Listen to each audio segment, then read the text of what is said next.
Depuis plusieurs mois, le mouvement des Gilets jaunes, sans précédent dans l'histoire de la Ve République, bat le pavé de nos rues.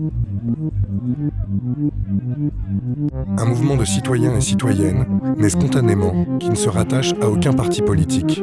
Un mouvement qui mobilise des dizaines de milliers de Français, chaque samedi, depuis plus de 6 mois, et qui est soutenu par des millions d'autres. Un mouvement qui réclame des choses essentielles, une démocratie plus directe, une plus grande justice sociale et fiscale, et des mesures radicales face à l'état d'urgence écologique. Ce qu'ils demandent, ils le demandent pour tous et toutes. Les Gilets jaunes, c'est nous. Nous, artistes, techniciens, techniciennes, auteurs, autrices. De tous ces métiers de la culture, précaires ou non, sommes absolument concernés par cette mobilisation historique. Et nous le proclamons ici. Nous ne sommes pas dupes. Nous voyons bien les ficelles usées à outrance pour discréditer les Gilets jaunes, décrits comme des anti-écologistes, extrémistes, racistes, casseurs. La manœuvre ne prend pas. Ce récit ne colle pas à la réalité, même si médias grand public et porte-parole du gouvernement voudraient bien nous y faire croire. Comme cette violence qu'ils mettent en exergue chaque samedi. Pourtant, la violence la plus alarmante n'est pas là.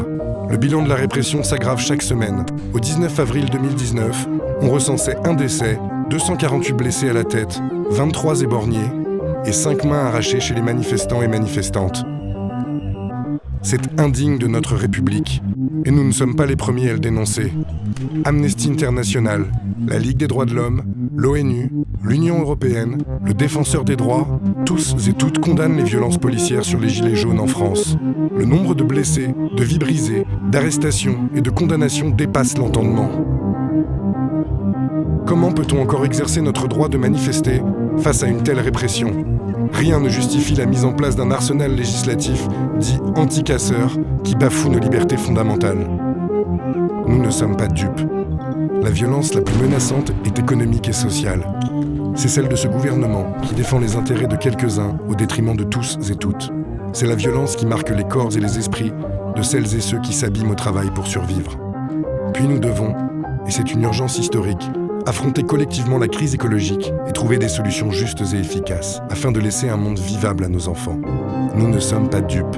Ce gouvernement n'a cessé de reculer sur la question pour ne pas inquiéter les responsables du désastre annoncé. Les Gilets jaunes le dénoncent, comme les militants écologistes. Aujourd'hui, la convergence des luttes sociales et environnementales est en route. Nous continuerons à nous indigner, plus fort, plus souvent, plus ensemble. Et aujourd'hui, nous appelons à écrire une nouvelle histoire. Nous sommes révoltés par la répression, la manipulation et l'irresponsabilité de ce gouvernement à un moment si charnière de notre histoire. Utilisons notre pouvoir, celui des mots, de la parole, de la musique, de l'image, de la pensée, de l'art, pour inventer un nouveau récit et soutenir celles et ceux qui luttent dans la rue sur les ronds-points depuis des mois. Rien n'est écrit. Dessinons un monde meilleur.